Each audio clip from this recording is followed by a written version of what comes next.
अच्छा जी, अस्सलाम वालेकुम, welcome back to the heist traders. आज हम रिव्यू करेंगे maple leaf cement. Maple leaf जो है अभी रिसेंटली एक बड़ी ज़बरदस्त रैली दिखा चुका है हम लोगों को, और इसका टेक्निकली कोई नॉन रेजिस्टेंस अब फ़िलहाल नज़र नहीं आ रहा क्योंकि इसने अपना ऑल टाइम हाई ब्रेक किया है।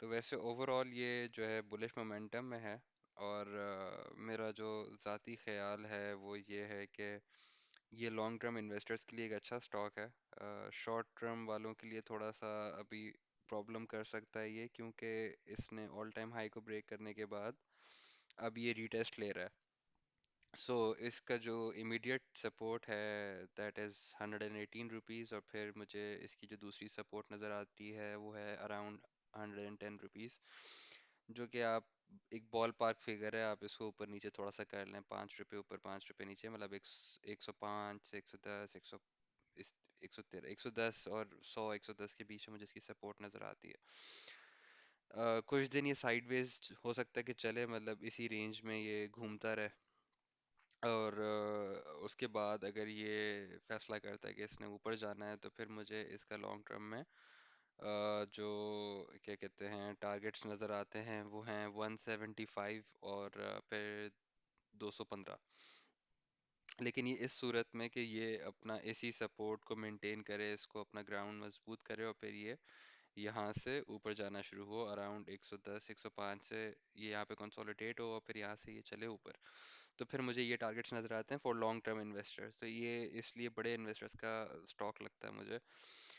सेकेंडली जो फंडामेंटली अगर मैं इस शेयर को देखूं तो इसने अभी जो पायनीर सीमेंट वाला एक्विजिशन किया है उसकी वजह से ही मेनली ये रैली आई थी, प्लस ये और भी अर्निंग्स है, इसकी वैल्यूएशन है, जो इसका नोवा केयर हॉस्पिटल है उसके बारे में भी मेंशन किया हुआ है। आप वीडियो पॉज करके देख सकते हो, और टारगेट्स मैंने आपको बता दिया, लेकिन ये मुझे लॉन्ग टर्म टारगेट्स लगते हैं। शॉर्ट टर्म मुझे ऐसा कुछ भी नहीं, मैं आपको क्या बोलूं कि यहाँ पे जा सकते, क्योंकि नॉन रेजिस्टेंस ही ख़त्म हो गई है। जो इसकी सबसे बड़ी रेजिस्टेंस थी वो इसने तोड़ दी है, लेकिन ये हो सकता है कि फेक आउट भी हुआ हो। तो ये भी चांसेस है कि ये वापस नीचे कहीं आ जाए, फिर नीचे आए तो ये ख़तरनाक तरीके से कहीं 80 90 रुपए और वर्स 80 90 रुपए के पास आके जो है ना फिर ये ब्रेक लगाए। तो ये भी एक पॉसिबिलिटी है कि ये जो इसने ऑल टाइम हाई रेजिस्टेंस तोड़ी है वो एक फेक आउट ही हो। लेकिन फंडामेंटली मुझे लगता है कि ये क्या कहते हैं कैश रिच कंपनी है, और क्या कहते हैं इसने डिविडेंड भी नहीं दिए है, अपना प्रॉफिट को वापस से री इन्वेस्ट किया है। तो हो सकता है 110 पे कुछ अरसा मजबूत हो और यहाँ से ऊपर चला जाए। थोड़ा सा ये इतना लंबा इसने बुल रन दिया है तो एग्जॉस्ट हुआ है, ब्रेक ले रहा है, और फिर यहाँ से ये आगे जा आगे जा सकता है towards the targets of 175 and 215, but keep in mind that these are long term targets. ऐसा ना हो आप 110 वगैरह पे कहीं बाय कर लें, या आप 175 के इंतज़ार कर रहे हो और एक्सपेक्ट कर रहे हो कि ये आपको 1 महीने में या 2 महीने में दे दे।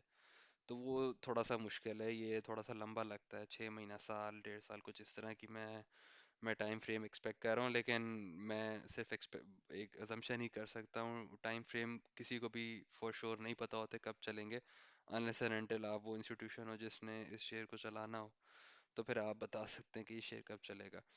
तो अगर आप जानते हैं किसी ऐसे बंदे को जो शेयर चलाता है तो प्लीज़ यार मुझे भी बताएं। बाकी कोई और शेयर का आप चाहते हैं कि मैं रिव्यू करूं तो वो भी आप मेंशन कर दें।